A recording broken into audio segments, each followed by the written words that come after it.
All right, so inside zone. Inside zone for me is really the number one for us. And I'm going to spend most of the clinic talks on our inside zone play. I really believe in it. We've been really successful at the inside zone, and we're very simple how we teach it. We're very vertical and downhill with our inside zone. Why inside zone is our number one? It's a downhill physical run play. When people think of zone, sometimes they get a stigma in their mind that it's not a downhill physical run play. It is for us. It's great versus multiple fronts. So, a defense can line up almost, we've seen it all, and zone is really good against that. It's good against movement. When people try to slant and blitz and, all that type of stuff that defenses do, to disrupt the run game. When you're gap blocking, sometimes, you don't have the angles and you miss and on movement, when defensive linemen are stunning and twisting and things, I think zone really helps that. Simple covered and uncovered rules is how we teach it. And we always have an option element to it. It could be RPO. It could be the quarterback pulling and reading like a zone read. It could be a triple option look. It could be a min line look. But we keep it simple with our zone schemes. So we have covered, uncovered rules. So the offensive line is taught, those simple rules. What are my covered rules? And what's my covered technique? What is my uncovered technique? I've got it on here. You guys will be able to see it. Out stance, 6-inch directional lead step with play side foot is his covered technique. He's got a 3 technique or he's got a 5 technique. And that's what he's working. Opposite hand and foot to follow together, up the field number of the defender. Okay, and typically what we say is on inside zone is our inside hand to inside number. All right, never turn back. Always keep your body squared. Again, like I said, we want to go vertical. All right, and once we turn shoulders and get turned, that's when you get defenses split and double teams. Run throughs happen. All right, and then they can make a lock call. All right, if they're covered, they can make a lock call, and that tells the next guy over, hey, I'm locked. I got this guy. And do not let him cross your face if you make that lock call. Then you have your uncovered step. He takes more of a lateral step, may adjust the depth, depending on what you're seeing, if it's a backer coming or whatever, some type of movement. The first responsibility is the play side zone, is check your play side gap. And before you advance up. So we don't want them, if I'm uncovered, I don't have anyone in my gap, I don't want to go to linebacker right now, okay? Because somebody could slant across your face and get in your gap. You're responsible for that gap, all right? So he's going to take his normal step and before he works up to the backer. If nobody comes, great, get on up to the next level. And then he's going to listen for a tank call if you're uncovered. Because if he's uncovered and he gets a tank call, a tank will tell him that he's double teaming. He's helping his man next to him. And these are all our calls that we use up front. We'll make tank calls, which is a double team. Lock communicates that he's one-on-one. He's locked on his man. Buzz is really big when we play like odd front teams and people with a lot of movement. Buzz really tells everyone they're full zoning, no double teams, a little deeper step, and we're not double teaming, and it's true full zone scheme. We've used some town calls where that we've used on the backside 3 technique where the guard will block out and the tackle will wrap up inside. I don't like to do that a lot, but we do have that option. Shark call. A shark call is when a tackle has a 4 technique or a 4-eye technique. All right, and he arcs that 4-eye, and that becomes a read, because typically when you have a 4 or 4-eye, he's coming that gap, he's really hard to cut off. And sometimes we will go ahead and cut him off. But by just going sharp and reading him, he works to the next level. 9 times out of 10, if you got 4 technique or 4-eye, and he's coming inside that gap, all right, someone else is coming on that outside C gap. So that's what a shark call is. We may call a play something different. We may have a few different words for inside zone, all right, depending on if we have an RPO on, if we want the tackle to be locked on that in-man line of scrimmage. So, and that's more game planning type stuff that we can add to our inside zone. All right, so here's a look at our base, how we teach inside zone. These 2 guys are covered. Okay, so they are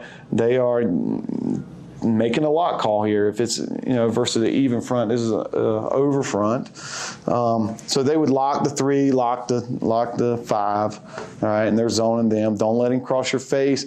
Working that inside hand really good. The center, okay, the center. The guard over here can make a tank call, and they can double here if he needs to. Okay, I know that's a little different for some, inside zone and the center's, taking a step with his left foot and double teaming to this backer, But if that nose is a really good player, he's a really good player, and our guard's having trouble getting there, all right, on his steps, all right, he can make a tank call right here, and we can double team this right here, okay? The tackle's just making his uncovered step, checking his gap, working to the wheel linebacker, and we'll read this guy with the quarterback. All right. The key with that is in reading the quarterbacks, and I've heard a lot of different ways be taught how to read. Is it the V of the neck? Do you read the DN's helmet or whatever? What I tell our quarterback is when we mesh the football. I want him making eye contact with the DN. All right. If the DN's looking at you, that means he's reading you. All right. Give the football. All right. He's got his eyes on you. He's checking you. If his eyes aren't on you, that means he's squeezing hard and coming down the line of scrimmage. Pull it and get what you can get. Also, what I think is big for this play and what makes this play successful is the depth of the back. All right. In 2010, we weren't very successful at running inside zone, and it drove me nuts. So I studied and I looked at things, and the more I watched film of us, all right, our back wasn't deep enough pre-snap. All right, he was getting the football, and all of this wasn't sorted out in time. All right, and he didn't get a clear picture of where he's going to hit the football. All right, where he's going to hit, where he's going to run. All right, so we backed him up to 7 yards. Our quarterback's at 5, all right, and the back is at 7. All right, sometimes we cheat him down to 6.5. We've played with that, but I do not want him even with the quarterback. All right, so we leave him at 7 yards, and a few things happen with that. He can hit it faster, full speed, all right, and it gives us time for the offensive line to kind of sort this out and give the running back a clear picture to where to hit it. His landmark is butt crack of the center.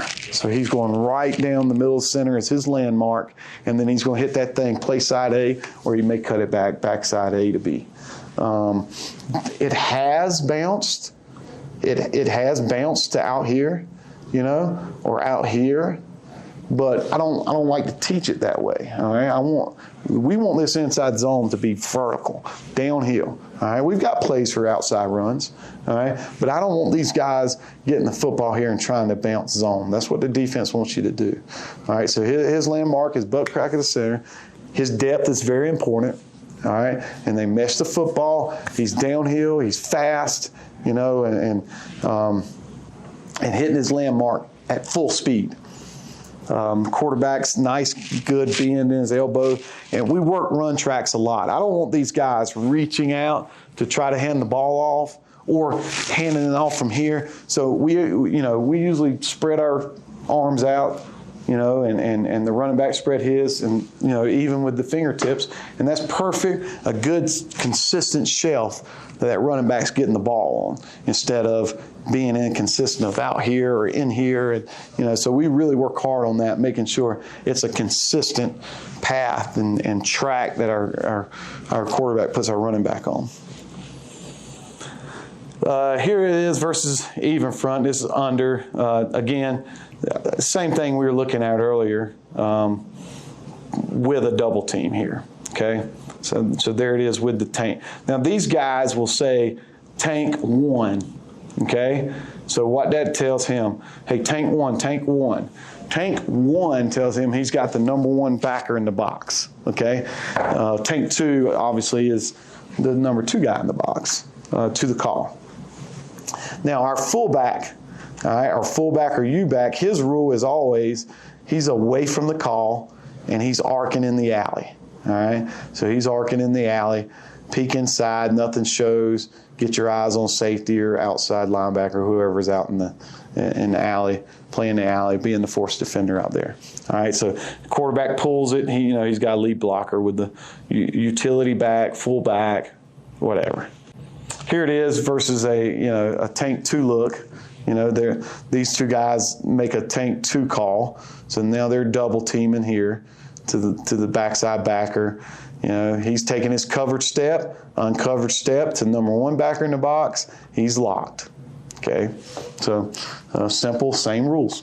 Same rules for the back, same rules for the quarterback. Odd stack. Okay, same thing. We're tank 1, tank 2. All right, and he's taking his uncovered step. Okay, he's got a 5 technique. All right, so he's taking his uncovered step, working to this. It could be a guy coming and trying to cross his face. If that happens, he's got to cut him off. All right, which is great. That means he's coming here. All right, and we get a nice double team here, and our back cuts it back over here. That's great. So he has to cut him off if he tries to cross his face. But that's why he's going to take his lateral step into his gap, working up to the number 3 linebacker in the box. All right, so that's versus odd stack. Odd stack here, just what I showed earlier, trying to cut off this guy coming inside. Now, this is if he doesn't make a shark call. And this is why we installed the shark call.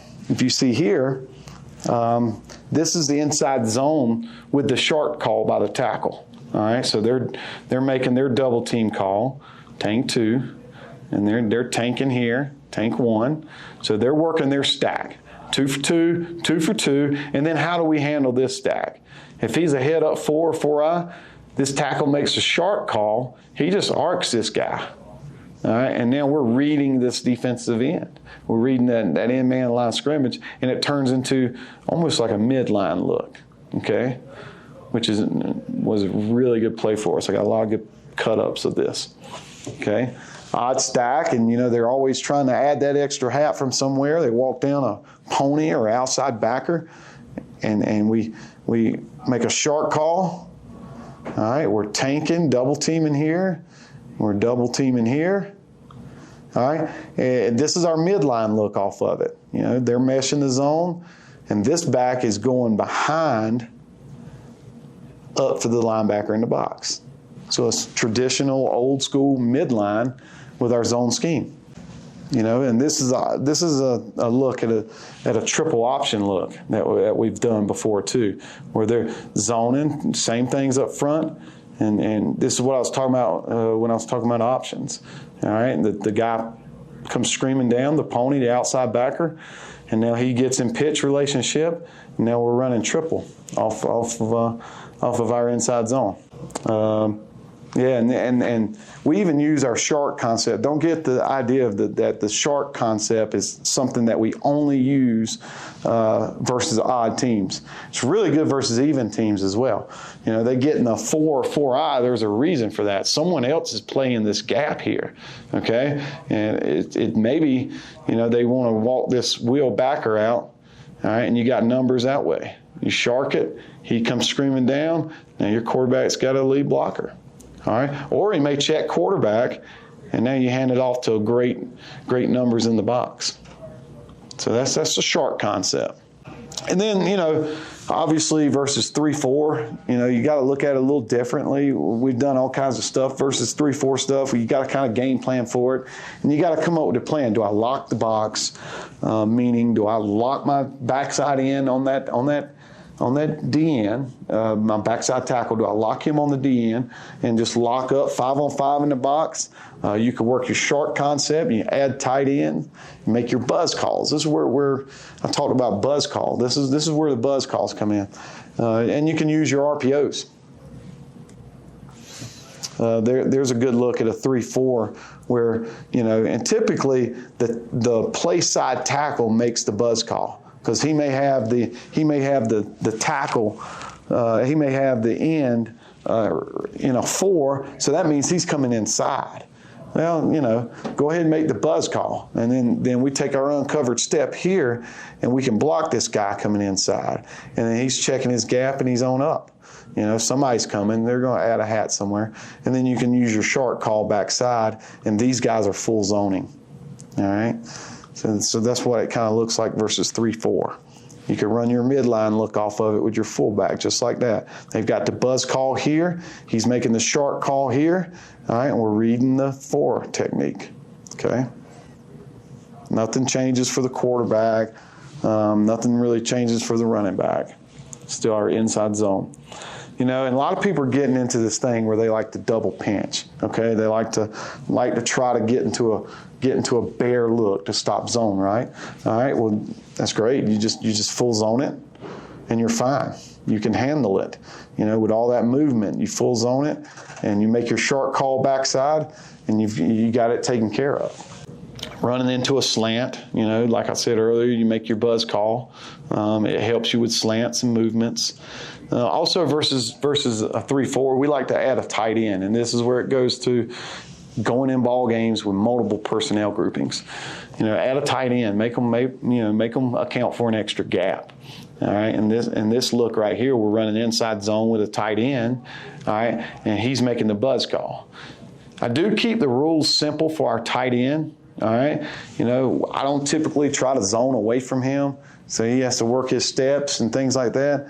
But we typically try to run zone to the tight end. There's another look of adding the tight end, how it can help you. All right, so we'll get to some film here. Okay.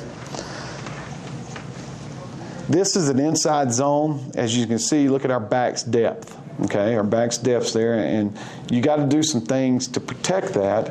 All right, and you got to be consistent with your outside runs and how he moves up on pass protection.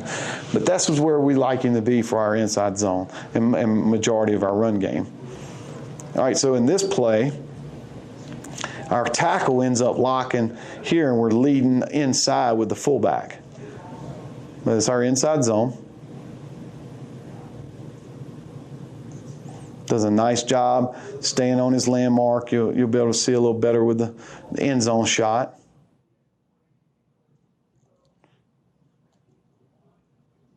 See how his landmark. These two are working the double team to the number 1 guy in the box.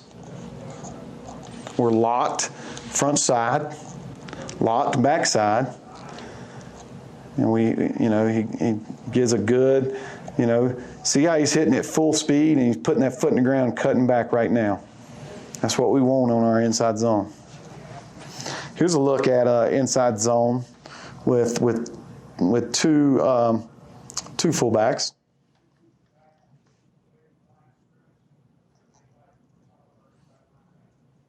And I know a lot of people are talking about duo and how duo is a new play out. This is basically duo. It's inside zone to me for us.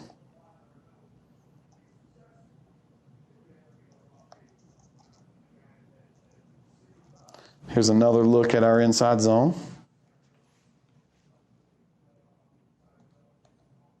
This is versus a 3-3 stack. All right, so these two are working these two. These two working here. And then he's going to sift through to here. Okay? He could make a shark call, All right, but he just sifts through, and our fullback is kicking out over here. So this is a nice look at us working an odd front. See the back's landmark? It's pushing hard that landmark. This backer tries to scrape over the top. All right, and these guys are working this double team great, because he's trying to slant inside and he's coming this gap, and we cut the football right where it needs to go in backside A here. Ends up being a really nice play for us.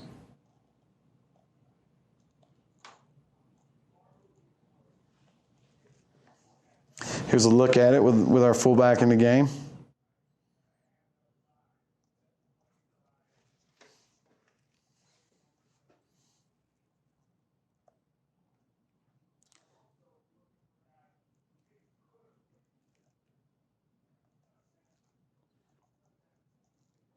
Here's another clip of us working versus an even front.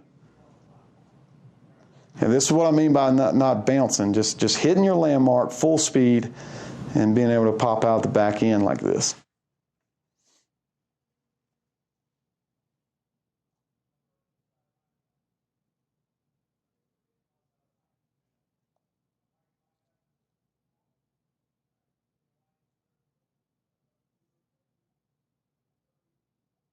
And we tell our backs, be really patient, hit your landmark full speed, and we train their eyes for it, And in this series, I'll be sharing a lot of drills and things with you guys, and I can show you. People say, well, you can't drill vision. I believe you can. I think, obviously the kid has to have some natural talent to run the football and have some ability, but I do believe you can train vision. And so we do things like pop-up bags, and we move them and during our run track segments and things. So we really do try to train vision. Right here we dress it up with some motion.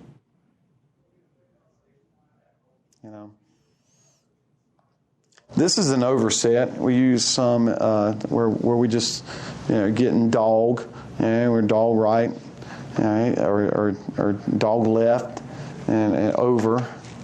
So you can get in some oversets.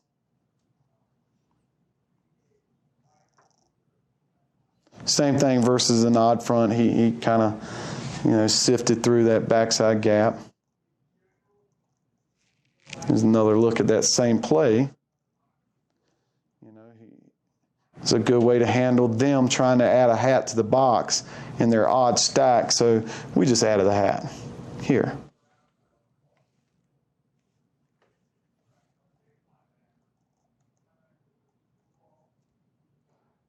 Same thing here. We've added a tight end, a fullback to give us an extra blocker, full zoning.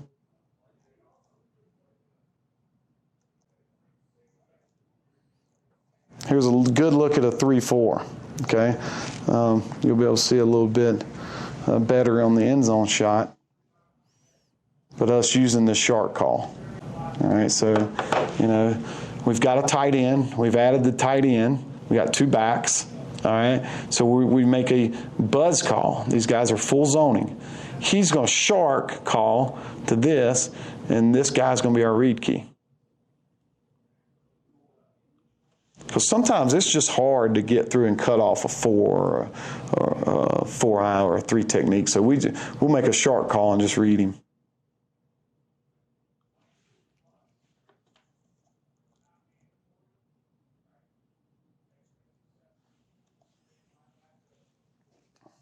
Same thing here. I think this is a clip of the quarterback pulling and running, and that's the beauty of the shark call. You get your numbers the way you want them in the box. All right, and you'll see here we're 3-4, so we're full zoning to the right. We're making a shark call here, and this is our read key. Okay.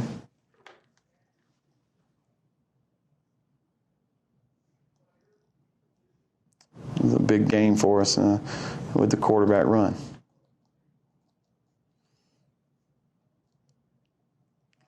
Here's an example of him bouncing the ball out. We typically don't want that, but sometimes that happens. They tried to bounce in, condense into the box, and our guy made a cut and bounced it and did a good job. Same thing, inside zone versus an odd stack, you know.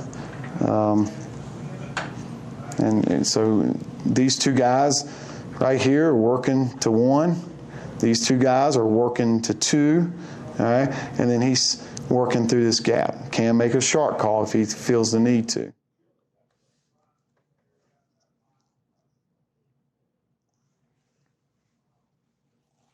You know, inside zone for us is a downhill, physical run play. You know, watch our player here. This is from 2015. Look how fast and hard he's hitting this in the gap. And that's what we want. We want physical, punishing, downhill run plays on our zone schemes.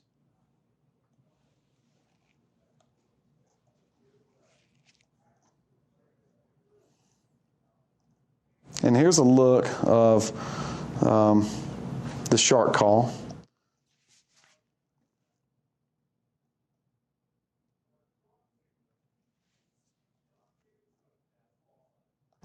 So that's our inside zone.